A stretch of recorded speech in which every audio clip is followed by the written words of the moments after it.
Last lecture हम लोगों ने कहाँ तक पढ़ लिया था?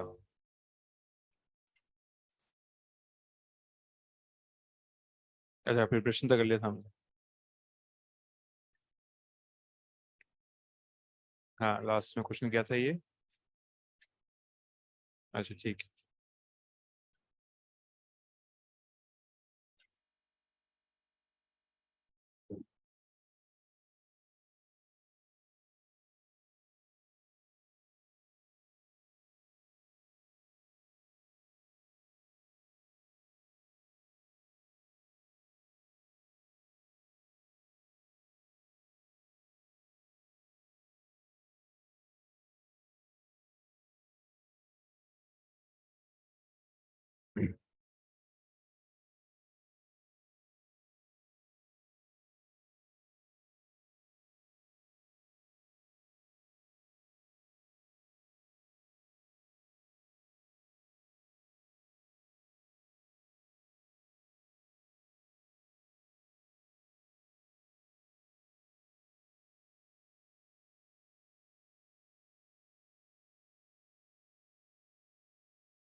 ना सभी लोग एक बार देखो। लास्ट लेक्चर में हम लोगों ने जो जो टॉपिक किया था उसका नाम था ओजोनोलाइसिस। उसमें बोन को ब्रेक करना था। और हमने दो ऑक्सीजन लगाए थे ये। और उसके बाद फिर हमने एक ओवरऑल क्वेश्चन किया था। नाउ इसके आगे की कहानी में ये है कि हम लोग बात कर रहे हैं यहाँ पे अपना एल्केन एल्कीन को खत्म कर रहे हैं हम लोग। दो चीजें हैं, उनमें से पहला है पॉलीमराइजेशन। इसको मैं समझा रहा हूँ, ये देखो। मकान को बनाने में ईंटों का रोल रहता है। ब्रिक्स होती है, उनको अरेंज करते हैं तो एक पूरा जो है आपका मकान का साँचा बनता है। तो जो ईट ब्रिक्स हैं, ईंटें हैं, उसको बोलते हैं हम मोनोमर। और मकान जो पूरा बन जाता है उसको बोलते हैं हम पॉलीमर। ठीक उसी तरीके से किसी भी कंपाउंड, मान लो मैम हमने यहाँ पे लिया इथीन। इथीन से मिला मिलाकर हम लोग कंपाउंड बनाएंगे तो बनेगा आपका पॉलीथीन। इथीन से क्या बन रहा है? पॉलीथीन। तो ये पॉलीमर है, ये आपका है मोनोमर है। मोनोमर मतलब उसकी सिंगल यूनिट। और पॉलीमर का मतलब होता है उसका जो है लार्ज रूप है, चेन्स जो है। अब कैसे बनता है कि किसी प्रो इथीन एक गैस होती है। इथीन गैस को एक चैम्बर में रखकर उसमें हाई टेम्परेचर प्रेशर पर गर्म करते हैं तो ये सब जो है बनता है। अब कैसे बनता है? ये नाम सुना होगा, पॉलीथीन। क्या रोल रहता है पॉलीथीन का, यूज क्या है उसका? एक पैकिंग मटेरियल है, और क्या, कैरी करने में यूज करते हैं। और आजकल की दुनिया में तो बहुत कॉमन है पॉलीथीन। तो ये बनता कैसे? तो इधर देखो आप सभी लोग, कि किसी भी इथीन के मॉलिक्यूल को एक कंटेनर में रखते हैं, उस कंटेनर को गर्म करते हैं। गर्म करने पर अग्नि देवता, बॉन्ड टूटता कैसे? होमोलिटिकल या फिर हटो। सुना है आप लोग कि हम लोग किसी भी इथीन के मॉलिक्यूल को गर्म करते हैं, गर्म करने पर वहां पर होमोलिटिकल तरीके से ब्रेक होगा। ये ध्यान रखना है, इतना ही गर्म करते हैं हम लोग कि पाई बॉन्ड टूट जाए। एक एक्सट्रीम लिमिट से ज्यादा गर्म करेंगे तो सिग्मा बॉन्ड भी टूट जाते हैं, इसलिए ध्यान रखा जाता है कि लिमिट यही है, एक पाई बॉन्ड टूट जाए। कितने पाई बॉन्ड तोड़ने? एक पाई। ट्रिपल बॉन्ड भी होगा तो भी एक पाई बॉन्ड ही तोड़ेंगे ना। देखते हैं कैसे। तो ना यहाँ पर ये आपका यहाँ पे आएगा एक रेडिकल, एक रेडिकल यहाँ पे आएगा, एक रेडिकल यहाँ आएगा, एक रेडिकल यहाँ आएगा। तो ये कार्बन जो है वो अपने आगे वाले से फ्रेंडशिप करेगा। ये कार्बन और ये कार्बन दोनों के रेडिकल रेडिकल मिलकर दोनों आपस में जो है फ्रेंडशिप करेंगे। ये CS2 पीछे वाला एक मॉलिक्यूल होगा उसके साथ फ्रेंडशिप करेगा। तो इस तरह से CS2 single bond, CS2 single bond, CS2 single bond, CS2, ये आपका सब नया कंपाउंड। इस कंपाउंड में जो लगातार रिपीट हो रहे थे वो दो दो कार्बन थे। इसीलिए इस चीज को ऐसे रिप्रेजेंट करते हैं। तीन क्वेश्चन बनते हैं। पहला क्वेश्चन तो ये आता है कि पॉलीथीन का मोनोमर क्या है, उसका नाम है इथीन। दूसरा क्वेश्चन आता है कि पॉलीथीन का स्ट्रक्चर क्या है। देखो यहाँ पे लोग फंसेंगे, तो वो लिखा हुआ आएगा पॉलीथीन। क्या यहाँ पे कोई पाई बॉन्ड है क्या? नहीं, यहाँ का पाई बॉन्ड टूट के वो इधर आपका आ चुका है, तो पॉलीथीन का होता है स्ट्रक्चर ये। तो मोनोमर का और पॉलीथीन का वो स्ट्रक्चर पूछ लेता है, पॉलीमर का स्ट्रक्चर। तीसरा है इसका यूज। यूज क्या है इसका? Packing material. क्या ये बात यहाँ पे बात क्लियर हो रही है? तो इस तरीके से जो है क्वेश्चन के अंदर आपको ये कुछ बताने की जरूरत नहीं है, तो मैं तरीका बताया आपको। मोनोमर और पॉलीमर आपको ध्यान रखना चाहिए, उसका यूजेस में लिख रहा हूँ। लिखो इसको आप लोग।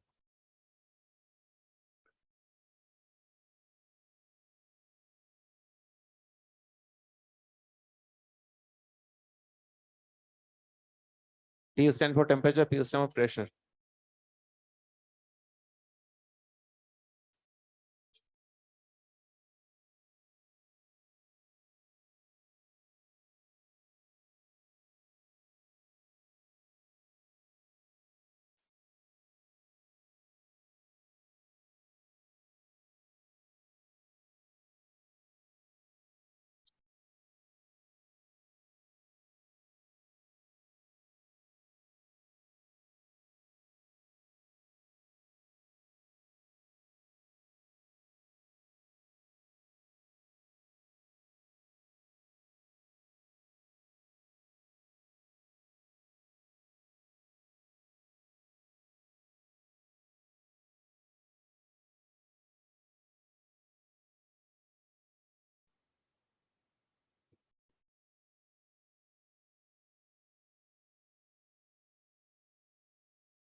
इनके यूज में यहाँ पर लिख लेता हूँ।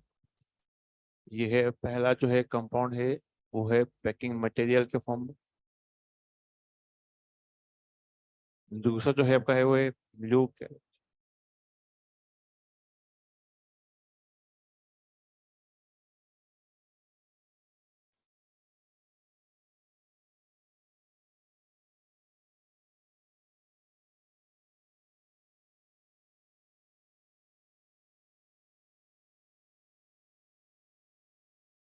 electrodes in batteries.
जो अपने ये जो डेयरी पर जो आप अगर मिल्क लेके आते हो तो मिल्क में मिल्क रखने के लिए एक कंटेनर नहीं होता है वो ब्लू कलर का।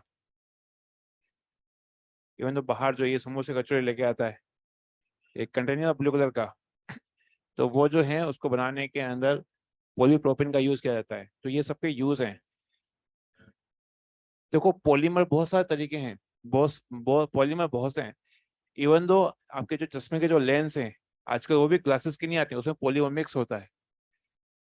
इवन दो कार के टायर होते हैं, या फिर शूज हैं आपके, वो भी रबर के होते हैं, रबर भी पॉलीमर है। तो हर पॉलीमर का अपना एक काम है।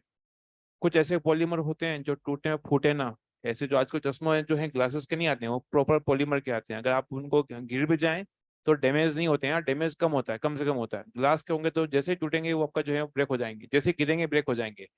तो हर पॉलीमर का अपना एक यूज है, उसके हिसाब से उसका यूज है। तो जो फर्स्ट वाला था वो पैकिंग पॉलीथीन का पैकिंग मटेरियल के फॉर्म में। पॉलीप्रोपीन का जो है वो मिल्क के लिए जो ब्लू कलर के कंटेनर आते हैं वो है। पॉलीथाइन का जो है वो इलेक्ट्रोड है बैटरीज के अंदर। एक में देखो इधर, ये तीनों लीनियर पॉलीमर हैं। क्या है? लीनियर पॉलीमर, एक चेन से चेन से जुड़ रही है और लंबी चेन बन रही है। ये 4 और 5, ये दोनों साइक्लिक पॉलीमर है। क्या है? Cyclic polymer. अब देखो क्वेश्चन कैसे आता है, घुमा के बताता हूँ। उधर इधर लिखना मना है, सुनना है अभी आप लोगों को। 3 मोल किसी भी इथाइन को अगर रेड हॉट कॉपर ट्यूब या आयरन ट्यूब, ये 3 मोल दे या ना दे कोई फर्क नहीं पड़ रहा है, ये रिएजेंट बहुत फिक्स है। ये हमेशा जो होगा इस रिएक्शन के अंदर, इसको क्या करेगा, बेंजीन बनाएगा। कैसे बनाएगा? कितने मोल है ये? 3 मोल है। 1 2 3, तीनों मोल में रिएक्शन कैसे होती है? सिंपल तरीके से बता रहा हूँ, करने का तरीका, कि आपका ये बॉन्ड आपका यहाँ आएगा, ये बॉन्ड आपका यहाँ आएगा, ये बॉन्ड यहाँ पे आएगा। मैंने इसमें होमोलिटिकल बॉन्ड नहीं लिखे। मैं अगर मैं बनाता तो टिपिकल आपको बनाने में आपको दिक्कत आती। तो है कितने बॉन्ड टूटते हैं? एक बॉन्ड टूटेगा। कौन सा? हीटिंग कर रखा है हमने, हीटिंग कंडीशन में होमोलिटिकल क्लियर होगा। अगेन यहाँ पे भी आपको फ्री रेडिकल बनेंगे, लेकिन आप डायग्राम ठीक ढंग से बनाओगे तो ना ये आपको बताया कैसे। तो एक बॉन्ड टूट जाएगा तो दो बॉन्ड, एक सिग्मा बॉन्ड बनेगा, सेवन बनेगा, तो ऐसा बन जाएगा। 3 मोल अगर आप प्रोपाइन ले लें तो वहां पर अगेन ये 3 मोल है। 1 2 3, समझाने के लिए इसको ऐसे बनाया गया है। 1 2 3, थ्री का मन 1 2 3, 1 2 3 अगेन। ये अमाउंट यहाँ पे आएगा, एक बॉन्ड यहाँ आएगा, एक बॉन्ड यहाँ आएगा। क्या ऐसा अमाउंट बन जाएगा? अरे हाँ, है ना। इसका नाम है मेसिटाइलिन। मेसिटाइलिन जो है, इसका आईयूपीएसी नाम होगा 1,3,5 ट्राई मिथाइल पेंटेन। पेंटेन है ये। क्या है? बेंजीन। अब ये पांचों जो हैं उनमें से केवल 1 2 3 4, चार तक तो जो है इंसिडेंट गिवन है। लेकिन फिफ्थ वाला जो क्वेश्चन है वो आपका उड़ीसा में जब साइक्लोन आया था तो उसमें नीट जो हुआ था, उसके अंदर अगेन नीट हुआ था, अगेन री नीट हुआ था, उसमें पूछा गया था। क्या पूछा गया था देखो। अच्छा पहले बताओ, बेंजीन में को कितने सिग्मा बॉन्ड है? 6 भी हो गया, 9 हो गया, 12 हो गया, बिल्कुल हाँ 18 भी हो चुका है। बहुत ही बढ़िया।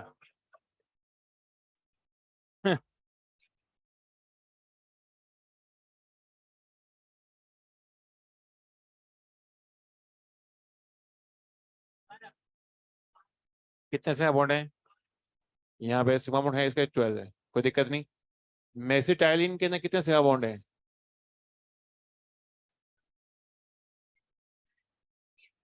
अकाइस क्या होता है? अकाइस क्या होता है?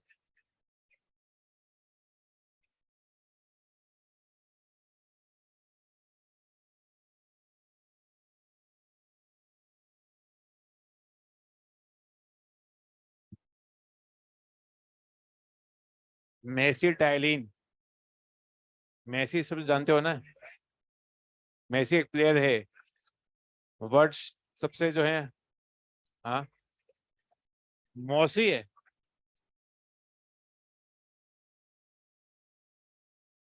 इंडिया में जो कहते हैं कि वर्ल्ड का ग्रेटेस्ट कबड्डी प्लेयर है मेसी।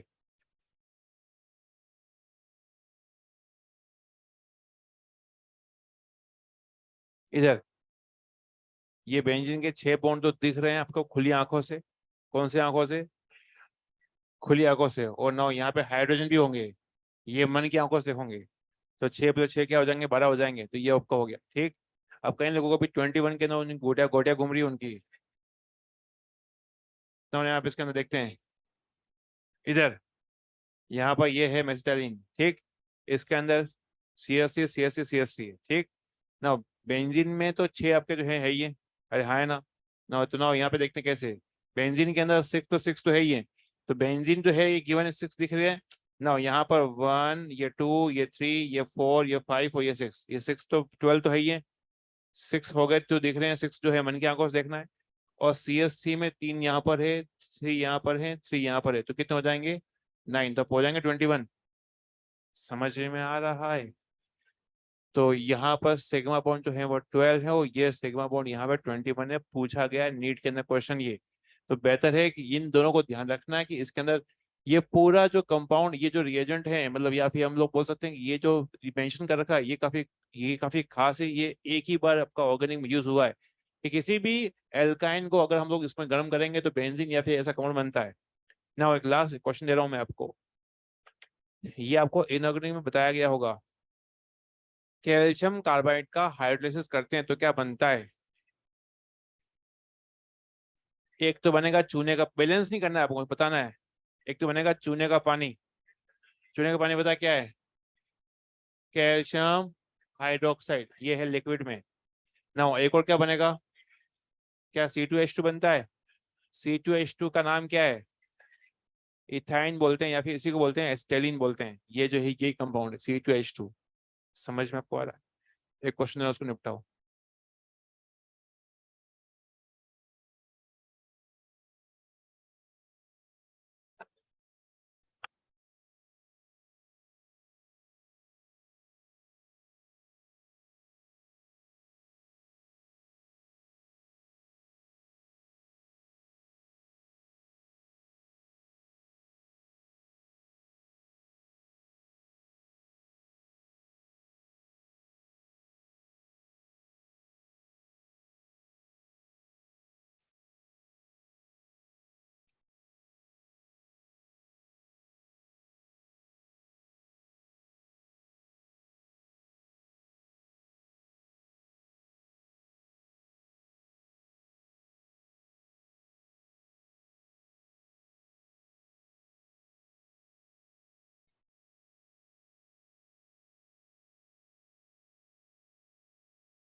क्वेश्चन हो गया।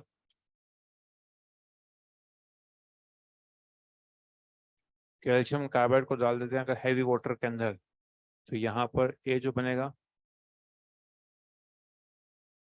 हल्का हिंट हो दे दूं मैं आपको। स्केलेट से हमने कहा गैस।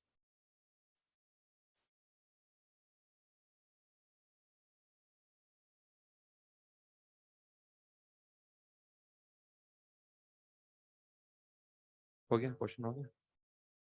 हाँ, ये आपका हैवी वाटर, चाहे H2 लिखो या फिर हैवी वाटर लिखो तो बनेगा तो बेंजीन ही बनेगा।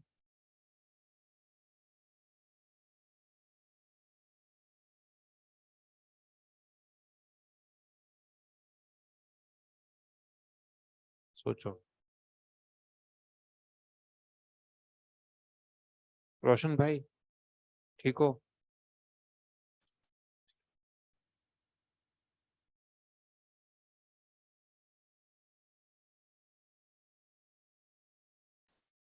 ये में क्या बनेगा यहाँ पर?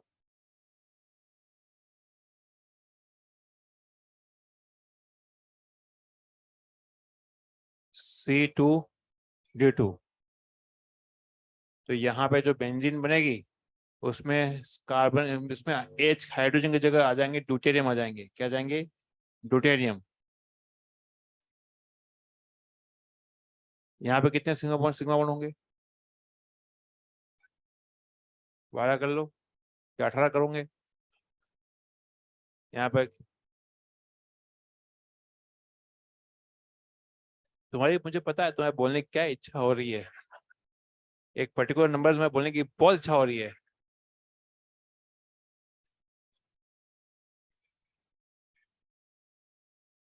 ना इधर, तो क्वेश्चन आपका ये आपका इनऑर्गेनिक में आता है आपका इसका एक पार्ट। उसको फिर इनऑर्गेनिक का जो ये यहाँ से ए वाला जो है पार्ट आपका गैस, इधर हमने पहली बात, अगर आपको गैस ना भी लिखा जाए तो पता है ये रिएजेंट केवल केवल जो है ट्रिपल बॉन्ड के लिए यूज होता है।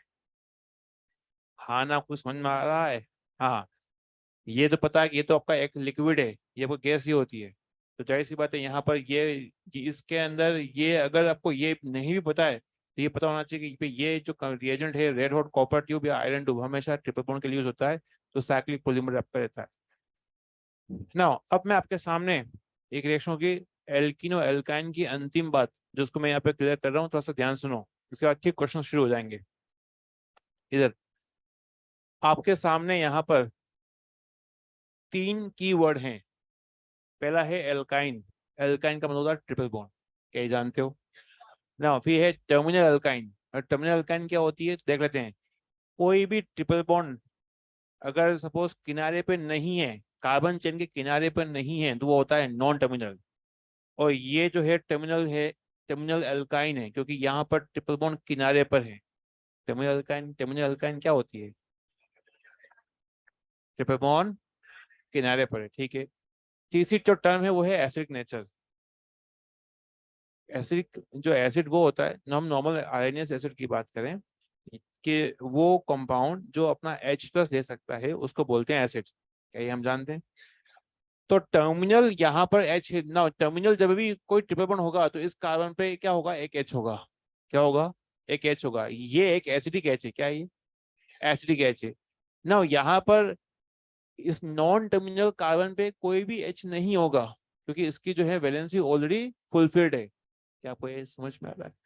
अब यहाँ पर ये हाइड्रोजन H+ के फॉर्म में बाहर जा रहा है, उसके पीछे वजह ये कि यहाँ पर sp कार्बन है। sp कार्बन की En ज्यादा होती है, वो इलेक्ट्रॉन खींचेगा। तो इलेक्ट्रॉन खींच लेगा, तो इस हाइड्रोजन के इलेक्ट्रॉन को ये sp कार्बन खींच लेगा, तो इस हाइड्रोजन पे चार्ज क्या आएगा? इलेक्ट्रॉन कम हो जाएंगे। इलेक्ट्रॉन कम होंगे तो चार्ज क्या आएंगे उसके ऊपर? पॉजिटिव चार्ज आपका आएगा, इसीलिए ये एसिडिक एच है। समझ में नहीं आया? ये हाइड्रोजन एसिडिक एच क्यों है? इसके इलेक्ट्रॉन कौन खींच रहा है? sp कार्बन क्यों खींच रहा है? उसकी En बहुत ज्यादा है, इसलिए 3.5 है या 3.25 है? 3.25 है। अरे हाँ, है ना। नाइट्रोजन से मोर आपका इलेक्ट्रोनेगेटिव हो चुका है, वो इलेक्ट्रॉन खींचेगा। जब खींचेगा तो ना यहाँ पर जब चार्ज आएगा, इलेक्ट्रॉन कम हो जाएंगे, कम होंगे तो उसको लिखेंगे पॉजिटिव चार्ज। तो इसीलिए ये हाइड्रोजन जो है आपका वो एसिडिक एच है। अब इसी एसिडिक एच को ना लिख रहा हूँ मैं, acidic H is replace by, इधर देखो आप सभी लोग, एसिडिक एच जो भी होगा उसको रिप्लेस करना होगा हमें मेटल से। क्या मेटल जानते हैं हम लोग? मेटल देखते हैं, इधर लिखना मना है, इसको एक लाइन से शॉर्टकट से करते हैं। क्या यहाँ पर कोई, अच्छा ये जो ट्रिपल बॉन्ड है, टर्मिनल है नॉन टर्मिनल है? नॉन टर्मिनल है। टर्मिनल है। ये कार्बन चेन की अंदर सबसे जो है लास्ट में लगा हुआ है ना, यहाँ पे एच है, क्या एसिडिक एच होगा? क्यों एसिडिक एच है? क्योंकि इसके इलेक्ट्रॉन ये कार्बन खा लेगा, तो ये एच जो होगा उसके बाद इलेक्ट्रॉन बचेंगे नहीं बेचारे के पास। अब ये एच प्लस के फॉर्म में बाहर चला जाएगा ना, यहाँ पर तो जो भी मेटल होगा वो इस एच को हटाएगा और वो मेटल खुद यहाँ बैठ जाएगा। तो यहाँ पे सोडियम है तो सोडियम आके यहाँ पे लग जाएगा, तो ना यहाँ लिखा माइनस माइनस और यहाँ लिखा पास सोडियम, ये आयनिक बॉन्ड बन जाएंगे ना। यहाँ पे कौन सा मेटल है? अगेन यहाँ पे अगेन सोडियम होकर यहाँ बैठ जाएगा, लेकिन यहाँ पर है ना, यहाँ पर इसके अंदर इसमें कौन में आपका कौन है इसका यहाँ पर? सिल्वर है क्या यहाँ पे मेटल? क्या सिल्वर मेटल होता है क्या? सोच लो। तो ना सिल्वर जो है आपका यहाँ पे आके जो है आपका लग जाएगा इसके अंदर, आयनिक बॉन्ड नहीं और पार्शली कोवलेंट बॉन्ड बनाएगा ना। यहाँ पे कौन सा मेटल है? कॉपर। तो ना यहाँ पर जो इसके अंदर माइनस आपका आएगा, कॉपर पाएगा। देखिए ऐसा है, इन सब के अपने एक नाम है। अगर मैं सिल्वर की बात करूं तो बच्चों ना, यहाँ पे इसका कंपाउंड में जो कलर आपका आएगा वो आएगा व्हाइट पीपीटी। कॉपर के साथ जो आपका पीपीटी बनेगा वो आपका रेड पीपीटी बन जाएगा। तो व्हाइट पीपीटी और रेड पीपीटी पीपीटी जो बन रहा है उससे हम क्या करते हैं, उसे नॉन टर्मिनल और टर्मिनल अल्काइन को हम लोग डिस्टिंग्विश करते हैं। तो ये रिएक्शन से इन दोनों का केमिकल टेस्ट है कि ये व्हाइट पीपीटी और रेड पीपीटी दे देती है, क्योंकि इसमें एसिटिक एच होता है, इसमें कोई भी एच नहीं है, इसलिए ये कोई भी टेस्ट नहीं देगा। इसकी गणित क्या है, क्या क्या समझ में आया इसके अंदर? एच को हटाना है और मेटल को लगाना है। क्या यहाँ तक बात क्लियर हो रही है? इसको आप लोग लिखें, बाकी की चीजें मैं लिख रहा हूँ उसको आप लोग कॉपी करें।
सदर कहाँ चला गया?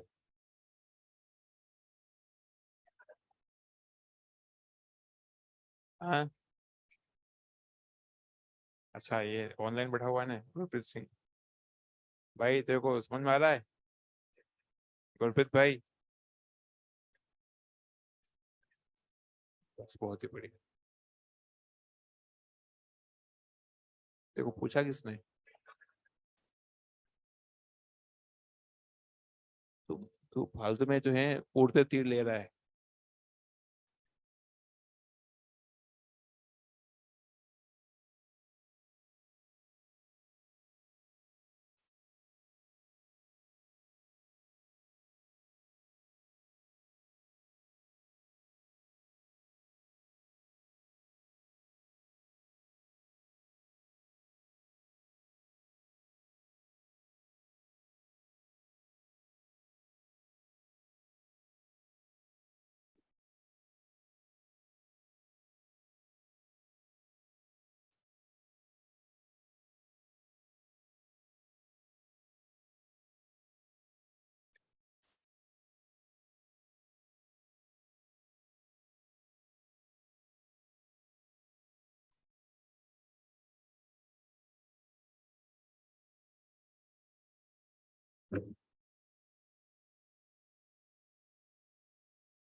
यहाँ पर जो थर्ड कंपाउंड है, इसमें इस ब्रैकेट के बाहर ये कैटायनिक कॉम्प्लेक्स है, इसके बाहर NO2 भी आता है, वो मैंने लिखा नहीं है। इसका नाम है टोलेंस रिएजेंट। पूरा नाम जो होता है अमोनिकल सिल्वर नाइट्रेट। इसके दो काम होते हैं।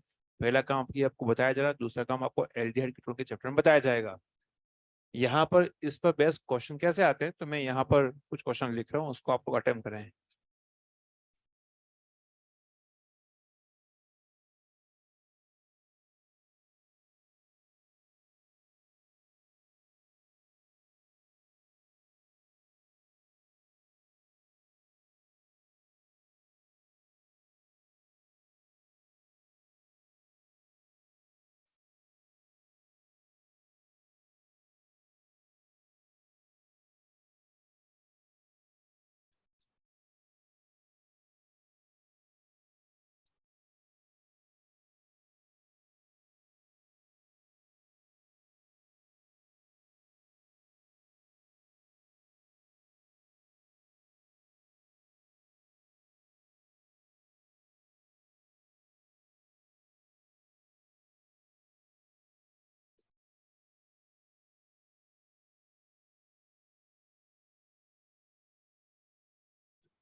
इधर ये चीज समझनी है तो आपको बस ये क्वेश्चन को अटेम्प्ट करना है। मैं इसको फिलहाल समझा रहा हूँ यहाँ पे है क्या। ब्रोमीन वाटर टेस्ट ऐसे कंपाउंड देते हैं जिनके पास पाई बॉन्ड आ जाता है। पाई बॉन्ड होता है वो ये टेस्ट देते हैं। क्या होता है इसके अंदर, पाई बॉन्ड टूटता है, ब्रोमीन टूटता है, पाई बॉन्ड ब्रेक हो जाता है और दो ब्रोमीन लग जाते हैं। एंटी एडिशन NCC होता है उसके अंदर। हमें पता ही नहीं, बताओ एंटी एडिशन क्या। कुछ सुना सुना लग रहा है, ठीक है। तो इसमें ब्रोमीन का जो कलर होता है, ब्रोमीन का कलर होता है ब्लैक कलर। क्या होता है, क्या रेड ब्राउन कलर होता है। वो कलर डिसअपियर हो जाता है। तो जिन कंपाउंड में पाई बॉन्ड होगा वहां पे ब्रोमीन जुड़ेगा। क्या यहाँ तक बात क्लियर हो रही है, ठीक है ना। क्या यहाँ पाई बॉन्ड है क्या, तो यहाँ पे कलर डिसअपियर नहीं होता है। इधर लिखना मना है, देखो क्या यहाँ पे होगा, क्या यहाँ पे होगा, यहाँ पाई बॉन्ड है। क्या बेंजीन ये कलर देखा, बेंजीन के पाई बॉन्ड टूटते नहीं है, वो स्टेबल होते हैं बिकॉज ऑफ एरोमेटिसिटी। मैंने लिखा भी है इधर। बेयर्स रिएजेंट, एक केमनोफोर के दो रूप थे। एक तो गर्मा गर्म केमनोफोर, एक चिल्ड केमनोफोर। गर्मा गर्म केमनोफोर सबका जो है सिग्मा पाई सबको तोड़ तोड़ कर रख देता है, जबकि जो चिल्ड केमनोफोर होता है वो पाई बॉन्ड तोड़ता है और OH लगाता है। ये भी हमने लास्ट लेक्चर में किया था। तो ये जो है आपका जो है चिल्ड केमनोफोर होता है, उसका नाम है बेयर्स रिएजेंट। बताओ क्या बेयर्स रिएजेंट। केमनोफोर के कितने रूप हैं, कौन कौन से।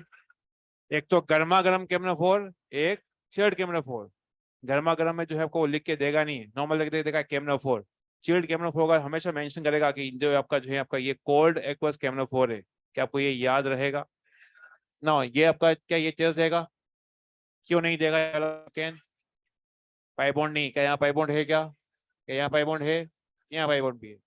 क्या यहाँ तक ठीक है ना। टोलेंस रिएजेंट जो है वो टोलेंस लिखा है, टोलेंस टेस्ट कि टोलेंस रिएजेंट उन कंपाउंड के साथ रिएक्शन करेगा जहाँ पे एसिडिक एच है। क्या है, मतलब टर्मिनल अल्काइन के साथ रिएक्शन करेगा। क्या यहाँ पे रिएक्शन करेगा, नहीं। क्या यहाँ पर, नहीं। क्या यहाँ पर, क्या यहाँ पर, यहाँ पे क्यों रिएक्शन नहीं करेगा। इस कार्बन की वैलेंसी चार्ज जो है हो चुकी है, हाइड्रोजन यहाँ पे नहीं है। यहाँ पर तो ये हाइड्रोजन है, तो ना इस हाइड्रोजन को हटाकर यहाँ पर सिल्वर लग जाएगा, इसीलिए व्हाइट PPT बनेगा। क्या यहाँ तक बात की हो रही है ना इसी बीच में एक चीज जो कि उस पे क्वेश्चन जो है काफी आ रखे हैं, वो आगे भी इसको डिस्कस करेंगे, सुना दो कैसे। इन दोनों की बात करें, क्या यहाँ पे एसिडिक एच है क्या? इसकी जगह क्या आ जाएगा? हाँ, क्या यहाँ पे मेटल है क्या? तो ना यहाँ मेटल है, दोनों लिखा, मैंने सोडियम लिखा, और ना यहाँ पे सोडियम जो लिख दिया मैंने, एच की जगह आ जाएगा सोडियम, आपका जाएगा ना यहाँ प्लस है या माइनस है? क्या सोडियम के ऊपर प्लस ही आता है या माइनस आता है? सोच लो ना, यहाँ पे एच हो, यहाँ NH2 निकल जाएंगे, तो ना अमोनिया यहाँ से निकल जाएगा, तो मैंने लिखा भी है वैसे अमोनिया यहाँ से, ठीक, ये हो गया। तो इससे ये बना, इसमें किसी को दिक्कत नहीं हो सकती है, क्या आपको ये बात क्लियर हो रही है? ना देखते हैं इधर, यहाँ पर CH3Br, ये वैसे आगे चलकर NaSR में आपको बताया जाएगा पूरा स्टेप, लेकिन मैं आपको फिलहाल थोड़ा सा यहाँ पर डिफाइन कर दूं। CH3Br में एक के पास प्लस चार्ज है, एक के पास माइनस चार्ज है। बताइए किसके पास प्लस होगा, किसके माइनस होगा? यहाँ क्या होगा? यहाँ क्या होगा? कैसे बताया आपने? इसकी इलेक्ट्रॉन ज्यादा होती है, खींचेगा इलेक्ट्रॉन, इसके पास इलेक्ट्रॉन ज्यादा है, यहाँ इलेक्ट्रॉन कम है। यहाँ तो बात की हो रही। ना ये माइनस चार्ज किसके साथ बॉन्ड बनाएगा? क्या बनाएगा? प्लस के साथ बॉन्ड बनाएगा, तो ये कार्बन इस CH3 के साथ फ्रेंडशिप करेगा, तो ना ये Br यहाँ से निकल जाएगा, इस Br का क्या होगा? क्या बनेगा? क्या यहाँ पे NaBr बन जाएगा? और ना यहाँ पे क्या बनेगा आपका? CH3, नौ C ट्रिपल बॉन्ड C, और ना यहाँ का CH3 आपका जाएगा। तो ये carb CH3 C triple bond C, तो CH3 C triple bond C, और इसकी फ्रेंडशिप इस कार्बन से हो जाएगी, तो बॉन्ड बन जाएगा इसके बीच में यहाँ पर ये। तो हमने क्या किया है, शुरुआती जो एल्काइन थी, टर्मिनल थी नॉन टर्मिनल थी? हाँ, ये टर्मिनल एल्काइन थी, और यहां से हमने ये कौन सी एल्काइन बनाई है? Non terminal. क्या यहाँ तक बात क्लियर हो रही है? तो बच्चों इस रिएक्शन का उपयोग या यूज का ये किया जाता है कि इससे हम लोग टर्मिनल अल्काइन से नॉन टर्मिनल को बनाते हैं। एक और तरीके से बोला जाता है इसको। कितने कार्बन थे? 3। यहाँ कितने कार्बन हो गए? तो किसी भी ट्रिपल बॉन्ड के परिवार में कार्बन चेन को बढ़ाने में या उसका होमोलोगस बनाने में इस रिएक्शन का यूज किया जाता है। होमोलोगस समझते हैं? लिखो इसको।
एल्किन एल्काइन यहाँ पे खत्म होती है, हम लोग बेंजीन की बात करेंगे अब लोग।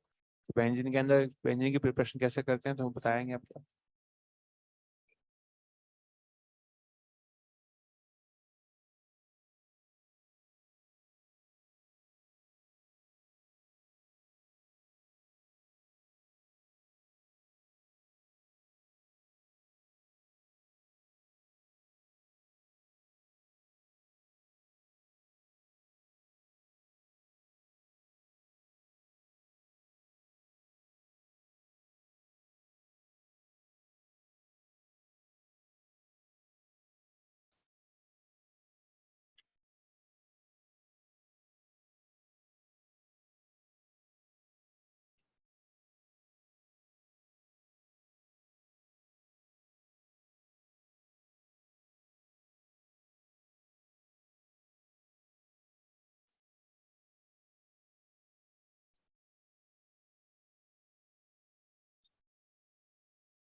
यहाँ पर यहाँ तक आते आते एल्किन एल्काइन की सारी बातें कर लिए। बॉइलिंग पॉइंट हम लोगों ने एल्केन में डिस्कस कर रखा है, वैसे ही काम यहाँ पर है कि कार्बन बढ़ेंगे तो बॉइलिंग पॉइंट बढ़ जाएगा, ब्रांचिंग बढ़ेगी तो बॉइलिंग पॉइंट कम हो जाएगा।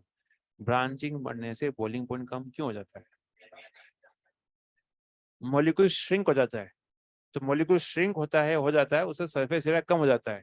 तो एनसीईआरटी ने इसको इसी चीज को लिखा है कि मॉलिक्यूलर जब जब ब्रांचिंग बढ़ जाती है तो मॉलिक्यूल स्फेरिकल हो जाता है।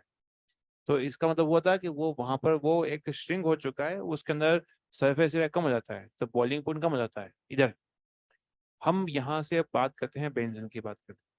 बेंजीन में सबसे पहले होता है जीएमपी। जीएमपी का मतलब क्या है? General method of preparation. क्या यहाँ तक बात क्लियर हो रही है? इधर इधर सुनो, मैं आपके सामने 5 रिएक्शन को एक साथ डिस्कस कर रहा हूँ ताकि आपको ध्यान रहे। पहले तो 2 रिएक्शन सिखा रहा हूँ। पहली रिएक्शन है आपका ये, इसका नाम है फिनॉल। इसका एक और नाम है वो है कार्बोलिक एसिड। ये जियो से उन्हें पढ़ाया गया था, अगेन आएगा, मैं पढ़ा रहा हूँ अभी अभी 12th में अगेन आपका आएगा, 12th की जब शुरू करेंगे तो एनसीईआरटी। क्या नाम है इसका?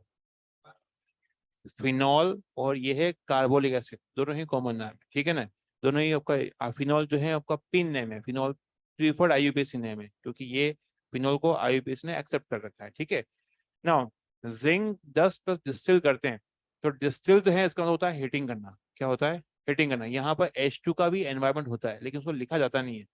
तो ना यहाँ पर जो है जैसे ही आपको हीटिंग करेंगे तो ना ये बॉन्ड आपका ब्रेक हो जाएगा। तो ये जब बॉन्ड ब्रेक होगा तो कैसे होगा? यहाँ पे हाइड्रोजन भी होती है, तो हाइड्रोजन से ये आपका बॉन्ड टूट जाएगा ना। यहाँ पे क्या बनेगा? बेंजीन बनेगा। और क्या बनेगा? क्या बनेगा? पानी। तो फिनॉल से हम बेंजीन में आते हैं अगर हम लोग फिनॉल को जिंक 10 डिस्टिलेशन करते हैं। जिंक 10 और हीटिंग का एक और काम था -X2। पढ़ा था ये? जिंक 10 हीटिंग के 2 काम है, दोनों मैंने बताया, इसके बाहर कुछ नहीं है। तीसरा काम कुछ नहीं है। -X2 करना होता है अगर 2 हेलोजन हो तो। अगर दोनों हेलोजन नहीं है तो आप देखो वहां पे आएगा फिनॉल, फिनॉल का OH हटा दो, वहां पे बना दो बेंजीन। यहाँ तक बात क्लियर हो रही है ना? बात करते हैं यहाँ पर, इसके अंदर देखो, ये बेंजीन डायजोनियम सोल्ट है। ये अगेन आपका 12th में अमाइंस प्रिपरेशन, अमाइंस वाले कंपाउंड में, अमाइंस चैप्टर में आएगा। इसका नाम होता है डायजोनियम सोल्ट है। इनको 2 रिएजेंट से हम लोग जो है अगेन साथ में रिएक्शन करवाते हैं। इसमें भी कुछ नहीं होगा, इसमें भी यहाँ पर ये बॉन्ड जो है आपका ब्रेक हो रहा होता है। यहाँ पर ये बॉन्ड जब ब्रेक हो जाएगा तो यहाँ पे क्या होगा? यहाँ पे एक हाइड्रोजन है आपका, यहाँ पे हाइड्रोजन, एक हाइड्रोजन है, ठीक है। तो इसका तो नीचे में बेंजीन बन जाएगा, ये एच यहाँ जुड़ जाएगा, बेंजीन बन जाएगा, तो बना दिया। ऊपर क्या क्या बनेगा? क्या यहाँ पे N2 गैस है क्या? तो ना यहाँ से कौन सी गैस निकलेगी? N2। क्या निकल जाएगी? N2। और यहाँ पे H, और यहाँ क्या हो जाएगा? HCl। तो ना यहाँ पर आपका N2 HCl जो है दोनों निकल जाएंगे, बदले में बच गई बेंजीन, तो ये बचेगी। क्या यहाँ तक ये दो दो रिएक्शन सिखाई? क्या दोनों के अंदर ऑलमोस्ट सेम तरह की अप्रोच नहीं है? अरे हाँ, है ना। आपको ये दिया जाए अगेन, ये घूम फिर के 5-6 बार आएंगे अभी आने वाले लेक्चर्स के अंदर, तो याद हो जाएगा इसके अंदर। देखते कैसे। अब मैं आपको बची हुई 3 के अंदर करा रहा हूँ रिविजन। बच्चों हमने एल्केन में पढ़ा था कि किसी भी कार्बन चेन को अगर हम लोग बेंजीन बना सकते हैं। इस प्रोसेस का नाम था बच्चों, नाम था इसका एरोमेटाइजेशन। ये रिवीजन चल रहा है भाई, जो भूल कुछ चुके हो तो देखो, ये आपका ये इसका एक और नाम था, वो था रीफॉर्मिंग। क्या नाम था?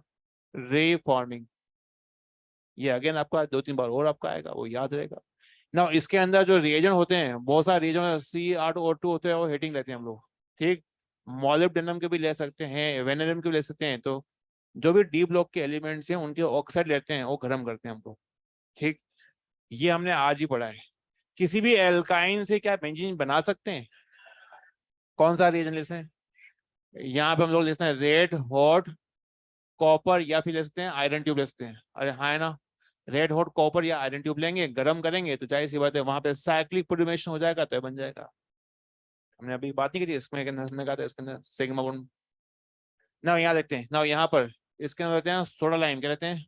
सोडा लाइम ना। तो ये हमने यहाँ पे इसको तो हम बोलते हैं सोडा, इसको बोलते हैं लाइम। और हीटिंग करेंगे, तो हीटिंग करने पर सीओ करना है गोला। कैसे करना है? कैसे? ऐसे। गुजारा को याद आया? तो गोला करेंगे, निकाल देंगे इसको। क्या नाम है इसका? Soda lime. इसमें जो रेशो है वो भी फिक्स है, 3:1 का जो है रेशो आपका रहता है, उससे जो है आपका ये बनता है। तो ऊपर की तीनों रिएक्शन जो है रिवीजन करी। ये 2 रिएक्शन मैंने बताई जो कि बिल्कुल सेम अप्रोच के साथ वो होती है, इसको आप लोग कॉपी करें।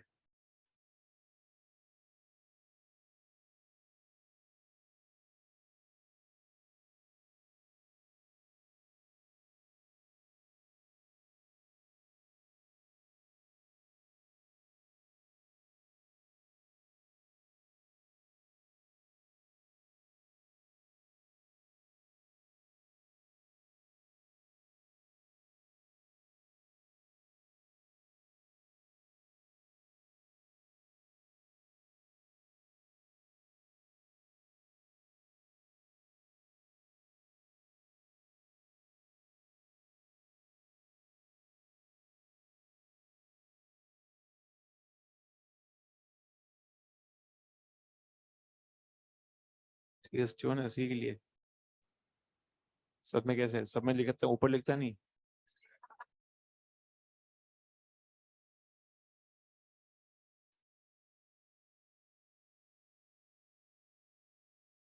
हमने क्वेश्चन इसमें किया था, ये तो 6 कार्बन है, हेक्सेन है, हेक्सेन से बनेगा बेंजीन। अगर यहाँ पे हेप्टेन होता तो,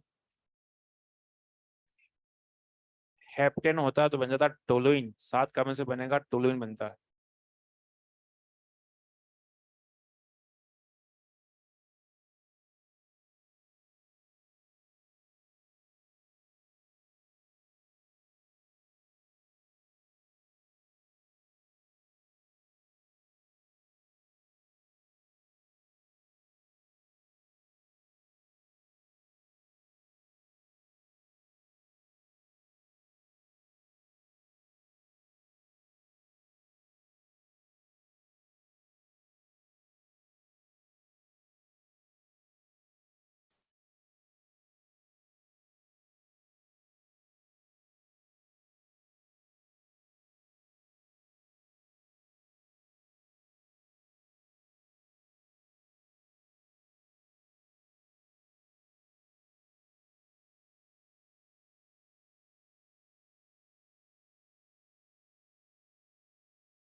बेंजीन बनाने के ये 5 तरीके हैं, जिसमें से पहले दिन तो हो चुके थे, दो जो तरीके थे वो मैंने बताया आपको, है ना। इन 5 तरीके के बाद हम लोग मेन पॉइंट पे आते हैं, वो है ईएसआर। ये नाम कई बार सुना होगा आपने ना, ये नाम आपका आता है वो बेंजीन के टर्म में आपका आता है। यहाँ पे करना क्या होता है, मैं पहले थोड़ा सा इसको डिस्क्राइब करता हूँ, उसके बाद आप लिखना।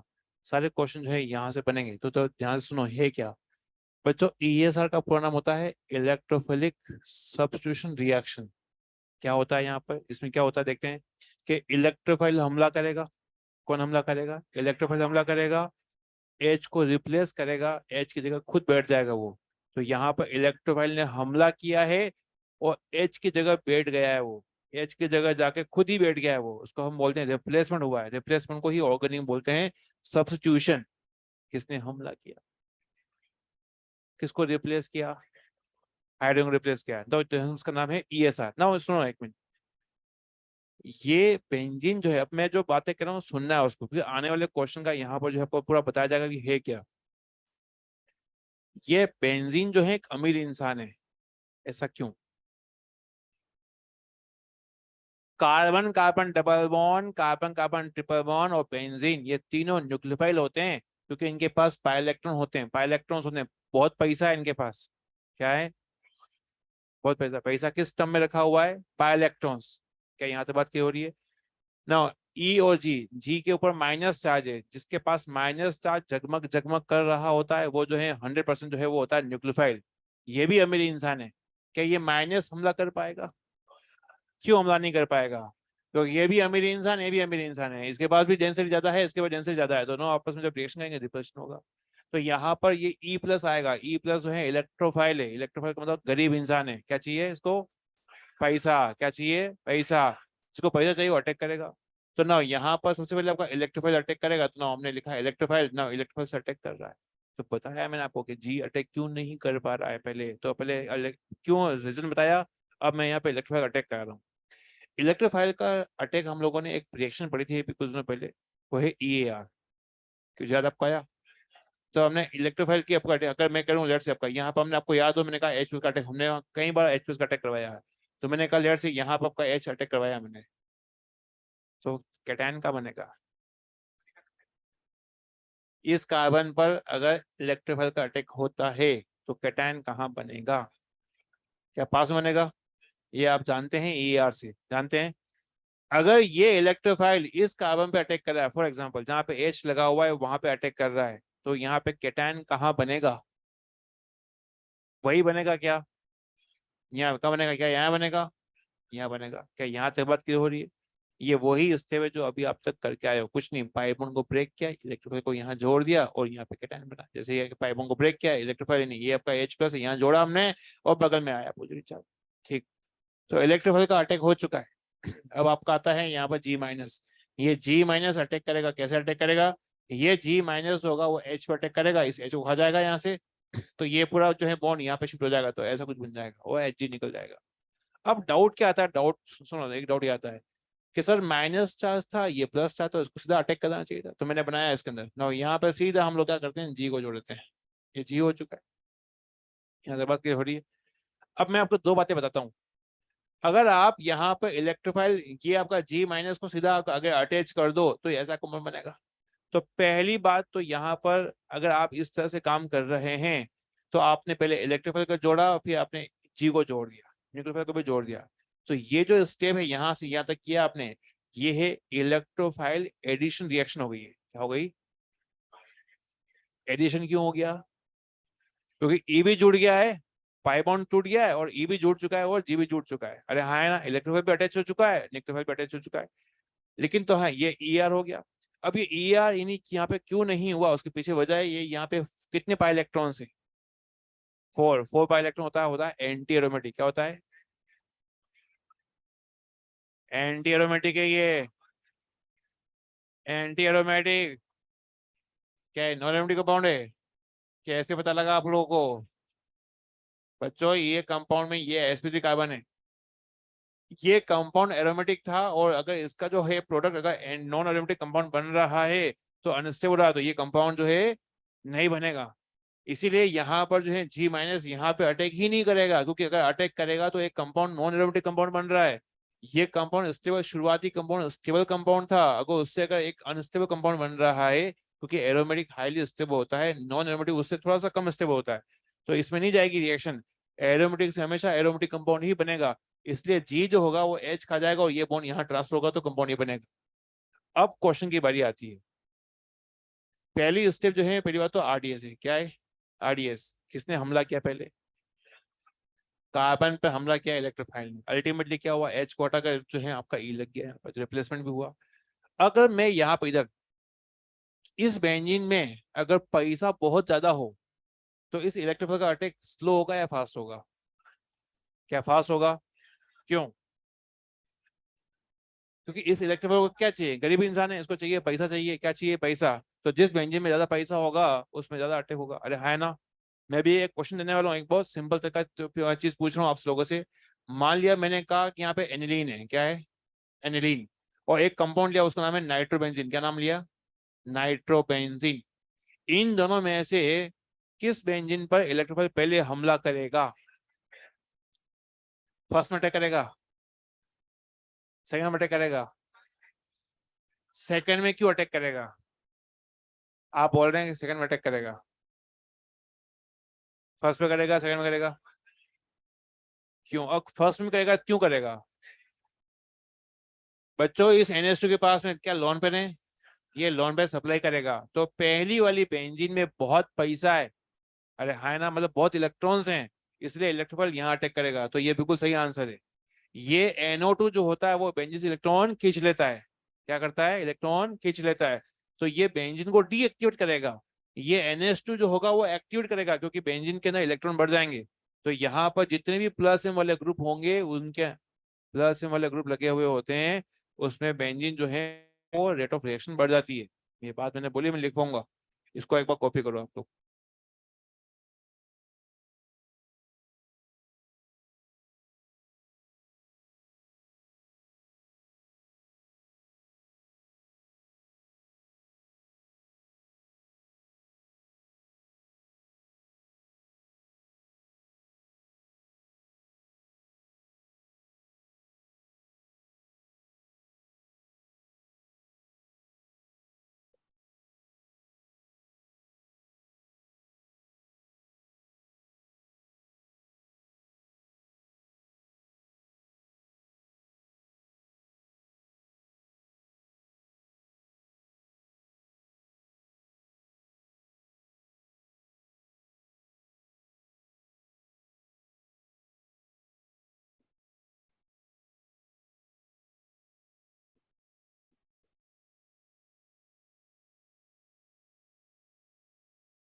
इसको सिग्मा कॉम्प्लेक्स इसलिए बोला है क्योंकि इसके कंपैरिजन में यहाँ पर एक सिग्मा बॉन्ड बन चुका है, मतलब एक सिग्मा बॉन्ड ज्यादा है, इसलिए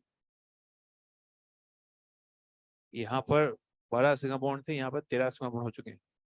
तो इसलिए एक सिग्मा एक्स्ट्रा, एक सिग्मा बॉन्ड एक्स्ट्रा आ चुका है, इसी वजह से इसका एक नाम दिया गया है, वो है सिग्मा कॉम्प्लेक्स। इसका एक और नाम है एरिनियम आयन, इसका एक और नाम है वेलेंट आयन।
इसके बाद में एक पॉइंट लिखा गया है, उसको आप लोग कॉपी करें। एक लिखा हुआ एजीओडीजी, इसमें मैं आपको एक चीज लिखवा कर हम लोग एक क्वेश्चन करेंगे, उसको आप लिखिए।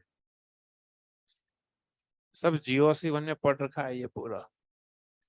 जिनके पास माइनस चार्ज होता है, जिनके पास लोन पे चमक रहे होते हैं, प्लस एम ग्रुप होते हैं। प्लस एम ग्रुप बेंजीन को इलेक्ट्रॉन सप्लाई करते हैं। NH2 का प्लस एम OH से ज्यादा होता है। क्यों होता है? इसकी EN कम होती है तो ये सप्लाई पहले करेगा। OH और OR में से OH का प्लस एम ज्यादा होता है।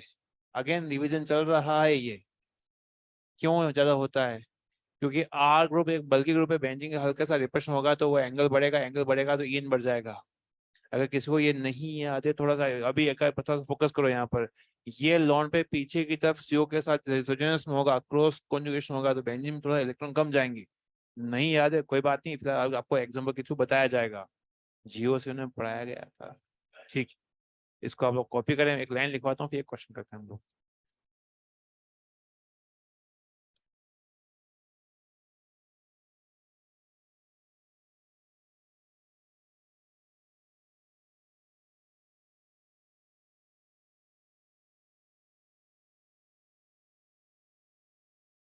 देखिए आप लोग इसके अंदर तो स्पेस छोड़ दो, एक लाइन लिखवाता हूँ। स्पेस स्पेस छोड़ दीजिए, लाइन लिखिए आप लोग। देखें एक्टिवेटिंग ग्रुप्स, देखें activating group, activating group donate electrons to benzene, donate electrons to benzene.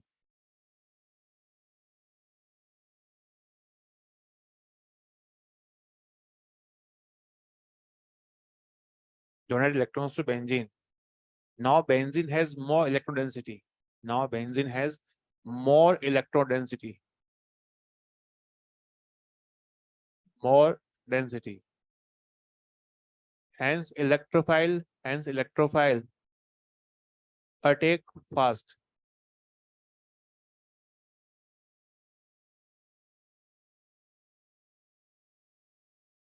Electrophile attack fast means rate of ESR, means rate of ESR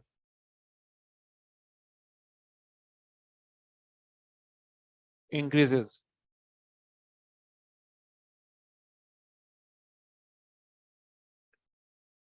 फिर लिखें आप इसी में DG ग्रुप, नहीं डीएक्टिवेटिंग ग्रुप। DG मतलब deactivating group. Deactivating group withdraw electrons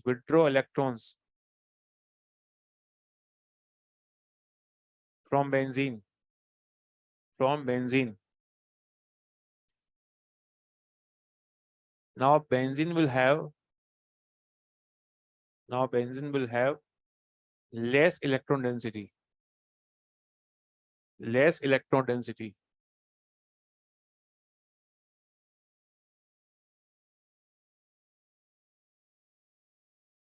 So electrophile, so electrophile attack slowly on benzene means rate of ESR decreases.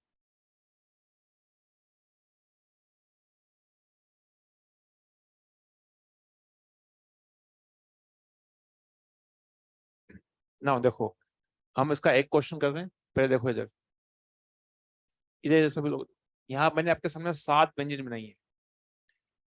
इस पर यह लॉन पेयर है, हमने कहा ये प्लस एम होगा ना। NH2 के पास लॉन पेयर है, प्लस एम होगा, ये प्लस एम है। अरे हाँ है ना। NO2 पता है क्या होता है? माइनस एम होता है। CCl3 का होता है -H, लिखा है मैंने यहाँ पर, -H लिखा है हर चीज। ये लिखा हुआ अगले लेक्चर में थोड़ा याद करना ताकि आपको क्वेश्चन करने में आसानी हो। और ये CH3 का पता क्या होता है? +H, और क्या होता है? +I। कितने अल्फा H है यहाँ पर? 3। क्या यहाँ से बात क्यों? अच्छा, +H को देखते हो पहले या प्लस एम को पहले? Plus M. इन तीनों में से ज्यादा पहले सबसे ज्यादा बेंजीन में इलेक्ट्रॉन कहाँ पे होंगे? NH2 में होंगे। क्यों? लिखा भी है वैसे मैंने, और GOC में भी आया, अभी लिखा, अगेन समझा रहा हूँ। क्योंकि बच्चों नाइट्रोजन के पास ईएन के लॉन पेयर है, मैंने यहाँ पे चमकाया है उसको, इसकी ईएन कम होती है, पहले सप्लाई करेगा, बेंजीन में भर भर के पैसे होंगे, क्या होंगे, आवाज नहीं आई, तो 2 वाला जो है सबसे पहले आएगा, अरे हाँ है ना। ना अब बताओ 1 और 3 में से, क्योंकि OH की ईएन थोड़ी सी कम होती है तो ये पहले सप्लाई करेगा कंपेयर टू OCH3, क्योंकि यहाँ पे CH3 का और इसका बेंजीन का रिपल्शन हो जाता है, तो ना आपका आएगा, उसके बाद आपका 3 आपका आएगा, अरे हाँ है ना। इन दोनों में विट्रोइंग लगे हुए हैं ना, यहाँ पे जो है आपका इसके अंदर आपका अगेन डोनेटिंग ये भी, तो ना आपका आएगा, इसके अंदर आपका आएगा 7, फिर आपका आएगा 6 वाला, अरे हाँ है ना। अब इन दोनों में से कौन ज्यादा इलेक्ट्रॉन खींच लेता है, NO2, NO2 का -M होता है, अरे हाँ है ना। तो इसके अंदर फिर आपका आएगा लास्ट में आपका आएगा ये वाला, तो आपका आएगा 4th ना, ये आपका 5th, आपका ऐसा आएगा। क्या आपको ये समझ में आया, NO2 वाला लास्ट में क्यों आया, क्योंकि NO2 जो होता है वो बेंजीन से इलेक्ट्रॉन खींच लेता है। आप लोगों ने अगर रेजोनेंस RS बनाए होंगे तो आपको पता होगा यहाँ पर, तो ये बेंजीन है, ये NO2 है, ऐसा NO2 है ना, ये ऐसा होता है स्ट्रक्चर, तो बेंजीन से इलेक्ट्रॉन खींच लेता है ऐसे, ये होता है -M। देखो इसको जरा मौजूद है।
ना अपन अब थोड़ी बात करते हैं। आज अपन ने इस लेक्चर के दौरान एक खिलाड़ी का नाम लिया था, क्या नाम लिया था, मेसी का। मेसी जो है वर्ल्ड का जो है कैसा कहते हैं, गोट है, मतलब ग्रेटेस्ट ऑफ ऑल टाइम है ना, GOAT बोलते हैं। अगर हम लोग इसमें ये अगेन एक डिबेट का विषय, किसी को क्रिस्टियानो रोनाल्डो अच्छा लगता है, किसी को मॉडर्न अच्छा लगता है, किसी को पहले अच्छा लगता है, सुनील छेत्री। नाउ फिर भी हम ये तो मान ही सकते हैं कि मेसी जो है बहुत अच्छे प्लेयर में से एक है। मैं आपकी जानकारी, जो लोग फुटबॉल को फॉलो करते हैं या जिनको थोड़ी बहुत जानकारी है, तो उनको पता होना चाहिए कि मेसी जो है उसके अंदर बचपन में उसको एक ग्रोथ हार्मोन्स एक डिजीज थी, जिसकी वजह से उसकी हाइट थोड़ी सी कम रह गई है, और फिर उसकी बोन्स भी ज़्यादा डेवलप नहीं हो पाई थी। उसका बकायदा फिर जो है बचपन में पूरा इसका इसका जो है ट्रीटमेंट हुआ था बार्सिलोना के अंदर, फिर फाइनली वो बार्सिलोना के लिए खेला था। क्या इतना पता होगा आपको कुछ, नहीं बताओ, बता रहा हूँ मैं आपको। ये बात इसलिए बताई जा रही है आपको, क्योंकि आपको ये बात ये समझनी बहुत बहुत जरूरी है कि जिंदगी में किसी को बहुत, सभी को एक सपाट जिंदगी नहीं मिलती है, किसी को सब कुछ नहीं मिलता है, सभी के जीवन के अंदर कहीं ना कहीं जो है कमी रहती है। ये जो नीट की जो प्रिपरेशन है, इस प्रिपरेशन में हम लोग बोलते हैं या नीट का हो गया या जेई का हो गया या फिर IAS बनने की आप सोचो, या फिर अगर आप जो है लेट से कोई मैनेजमेंट का कोई एग्जामिनेशन लिख रहे हो, हर एग्जामिनेशन टफ है। ये टफ है वो बेसिकली है क्या, टफ सब्जेक्ट टफ नहीं है। नीट की प्रिपरेशन हम लोग बोलते हैं ये टफ है, टफ टफ कोई बायो या फिर केमिस्ट्री फिजिक्स टफ नहीं है। अगर उसको आप 2-3 बार पढ़ोगे तो आपको याद हो जाता है, या ध्यान रहता है ऐसा ऐसा करना है। टफ है इसके अंदर सबसे ज्यादा टफ मुझे ये लगता है कि जो बेड फीलिंग्स हैं, कि हमें लगता है कि यार मेरे से नहीं हो पा रहा है, मेरे दोस्त से हो पा रहा है। दूसरा ये आता है, एक मिनट, ये विचार आते हैं, ये तो नेगेटिव थोड़े हैं, कि मेरे से तो हो पा जाता है, मेरे से तो नहीं होता है, मेरे दोस्त से हो रहा है, पता नहीं मेरा क्या होगा। या फिर मैं अपने पेरेंट्स को क्या बोलूंगा कि भाई मेरा नहीं, मेरे नंबर अच्छे नहीं आ रहे हैं। देखो कई बार क्या होता है कि नंबर आपके कभी कांस्टेंट रह नहीं पाएंगे। अगर आपके आज अच्छे नंबर आ रहे हैं तो एक दिन एक्स में ऐसा आएगा खराब नंबर भी आएंगे। अगर आपके आज नंबर खराब आ रहे हैं, 2-3 बार खराब नंबर आ रहे हैं, तो हो सकता है कि कभी अच्छे नंबर भी आ जाएंगे। तो ये जो आपकी थॉट है ना, उसके अंदर ये चीज हमेशा रहेगी। सब्जेक्ट की कमी, सब्जेक्ट समझ में नहीं आ रहा है, या फिर नंबर जो है हमारे सही तरीके से हम लोग नहीं कर पा रहे हैं। जो पेरेंट्स की एक्सपेक्टेशन है, हमारी एक्सपेक्टेशन है, उसके हिसाब से हमारे नंबर जो है नहीं आ पा रहे हैं, या फिर हम लोग अपने दोस्तों से कंपेयर कर रहे हैं, या फिर हम लोग अपना ही कंपैरिजन खुद से कर रहे हैं कि मेरे पहले नंबर इतने थे, मेरे नंबर इतने आ गए। ये सब नेगेटिव पार्ट हैं, ये सब थॉट रहते जब आते हैं ना, सभी को आते हैं भाई। जो बच्चे 700 नंबर लेके आते हैं, 720 लेके आते हैं, उनको भी आते हैं। और ये ही इस कंपटीशन को टफ बनाते हैं। जो बच्चे इस दबाव को झेल लेते हैं, उनको पता है कि नंबर कम होंगे, अप एंड डाउन रहते हैं, या फिर ये सबके साथ होता है, अगर कोई ये मान लेना है तो उसको इस दबाव से निकलने में आसानी होती है। जो लोग इस दबाव को नहीं झेल पाते हैं, वो फिर क्या करते हैं, पढ़ाई नहीं करते हैं या गिव अप कर देते हैं। भाई ऐसा मत करो। ये अभी तो आपने जीवन शुरू किया है।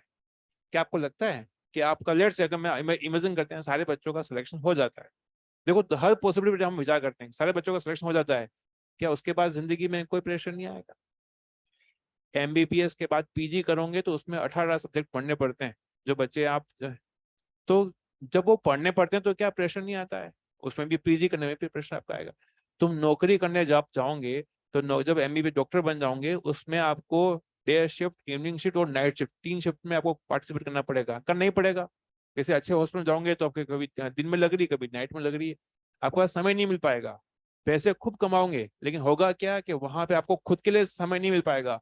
ऐसे कई स्टूडेंट हैं जो खूब पैसा कमा रहे हैं, उनके पास समय नहीं है। तो कहने का मतलब ये हुआ, अगेन वहां पे आपको दिक्कत आएगी, तो प्रेशर वहां पे भी आएगा। एमबीबीएस करने से पहले अभी के जीवन के अंदर भी आपको जो है प्रेशर आपका आएगा। इस प्रेशर से कैसे निपटना है आपको पता होना चाहिए। सबसे आसान तरीका होता है, अगर आपको लग रहा है कि यार नहीं, मेरे नंबर अच्छे नहीं आ रही, आप बात करिए।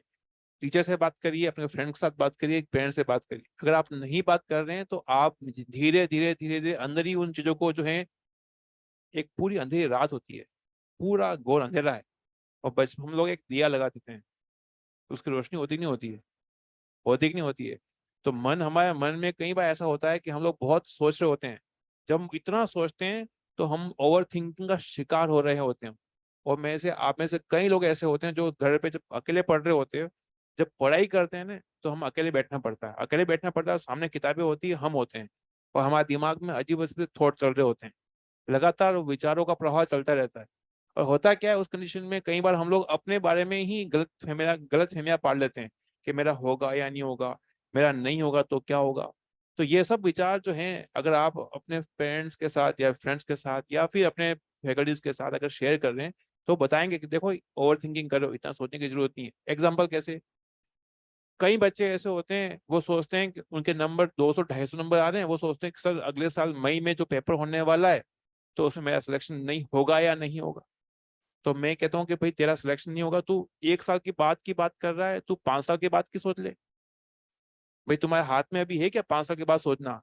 तुम्हारे हाथ में अभी है कि आज का दिन तुम कैसे एंजॉय कर सकते हो, आज के दिन तुम कितना पढ़ाई को एंजॉय कर सकते हो, आज के दिन तुम क्या काम कर सकते हो, ये तुम कर सकते हो।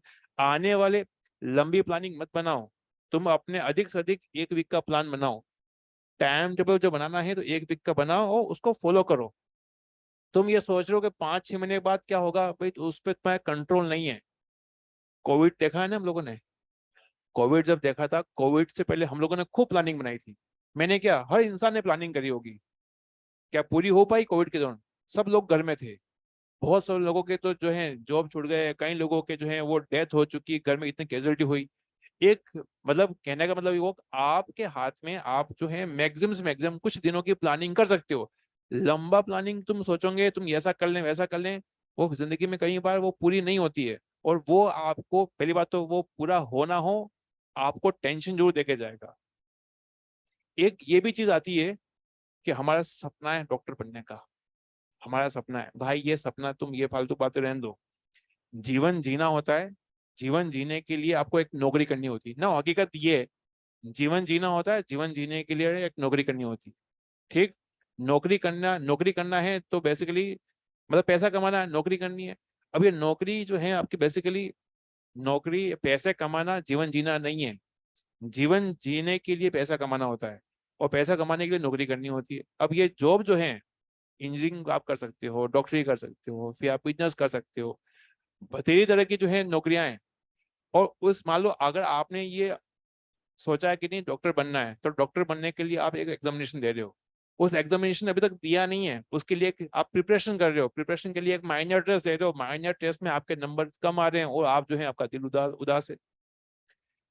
मैं अभी किसी कुछ बच्चों को एग्जाम्पल दे भी रहा था कि अभी लास्ट ईयर यू फेस्ट था, उसमें कई बच्चे सेलेक्ट हुए हैं, वो आते हैं बात करते हैं, कुछ लोग स्वीट्स लेके आते हैं, कुछ लोग फोटो खिंचवाने आते हैं।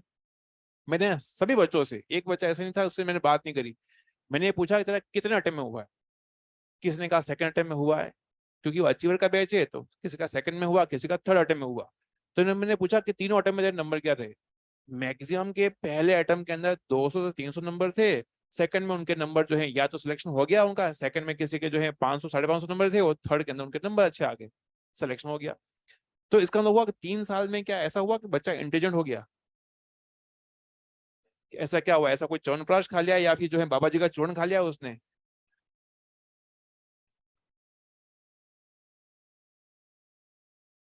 नहीं, जो मैं आपको समझना चाहता हूँ ये है कि यार ऐसा है कि वो लगातार प्रिपरेशन करते करते करते करते, हाँ हाँ ये सब्जेक्ट था, ये क्वेश्चन इससे से होता है, ये ध्यान। तो कहने का मतलब ये हुआ, तुम में से अधिकांश जो है ये सोच रहे होते हो कि यार ये मुझसे नहीं हो पाएगा। और मैं बताना चाहता हूँ कि हमने हर साल देखे हैं, भाई इस रूम में बैठे हुए कई बच्चे जो है इनका सिलेक्शन हो गया, वो चले गए, और उनको लगता था कि यार हमसे नहीं हो पाएगा, और वो कर लेते हैं। नवंबर तक आपका सिलेबस खत्म हो जाएगा, जनवरी फरवरी मार्च अप्रैल, मतलब एक टेंटेटिव मैंने बोला है कि नवंबर तक सिलेबस खत्म हो जाएगा। दिसंबर जनवरी फरवरी मार्च अप्रैल, 5 महीने आप अपने घर पर रहकर, रूम पर रहकर जो है पढ़ाई करोगे, 5 महीने वो आपके हैं। उसमें आप किसी सिलेबस को आराम से हंसते खेलते भी, अगर थोड़ी थोड़ी पढ़ाई भी करोगे, तो 2 टाइम्स तक उसको आराम से रिवाइज कर लोगे, तो बहुत सिलेक्शन के नजदीक रहोगे। इन माइनर टेस्ट के चक्कर के अंदर जो है अपना जो है अपना जीवन जो है क्यों जो है आपका दे रहे हो? आप ये सोच लेते हो कि यार मैं जो है मुझसे नहीं हो रहा है। तो मेरे भाई पूछो सही एक बार कि जो लास्ट ईयर सेलेक्ट हुए उनका क्या चल रहा था, तो तुम्हें समझ में आएगा कि ये चल क्या रहा है। वो कंपैरिजन मत करो। तुम्हारे फ्रेंड के नंबर आ रहे हैं, तुम्हारे नहीं आ रहे हैं, तो तुम अपना सोचो कि भाई मुझे कैसे इंप्रूव करना है, रादर देन ये सोचने से कि मुझसे नहीं होगा, ये तुम देखो कि तुमसे क्यों नहीं हो पा रहा है, पर नहीं हो रहा है उसको इंप्रूव करो। कई लोग माइनर टेस्ट के पेपर को देखते ही नहीं है, वो साइड में रख देंगे, वो बोलेंगे मेरे से नहीं हो रहा है। भाई तुम देखो वो पेपर तुम्हें सिखा रहा है, उन नोट्स को, उन क्वेश्चन को अपने नोट्स में अपडेट करो, तो तुम्हारा फायदा होगा जीवन में। सबसे बहुत अच्छा एग्जाम्पल मुझे लगता है अमिताभ बच्चन का। अमिताभ बच्चन कहते हैं कि पहला सुपरस्टार था, वो था राजेश खन्ना, और फिर सेकंड सुपरस्टार था अमिताभ बच्चन। हाँ जानते हो ना? अमिताभ बच्चन ने अपने जीवन के अंदर, उसकी जो शुरुआती मूवीज थी वो 7 मूवीज जो है फ्लॉप हो गई थी, उसकी हाइट बहुत लंबी थी, तो ये था कि भाई उसके नाप की कोई जो है उसके मेजरमेंट की हीरोइन नहीं मिलेगी। हाँ हाँ, ये हकीकत है। तो उसको जो है आपका वो हीरो नहीं लिया गया था, लेकिन ऐसा समय आएगा उसने अपनी मेहनत से प्रूव किया कि वो अच्छा एक्टर है, और वो अपनी जिंदगी में पीक तक गया। उसके बाद पता है क्या हुआ? उसने एक कंपनी बनाई, ABCL, Amitabh Bachchan corporation limited. वो बर्बाद हो गई। वो जीवन में अगेन जो है वो मतलब जितना कमाया था उससे डबल वो कर्जे में था।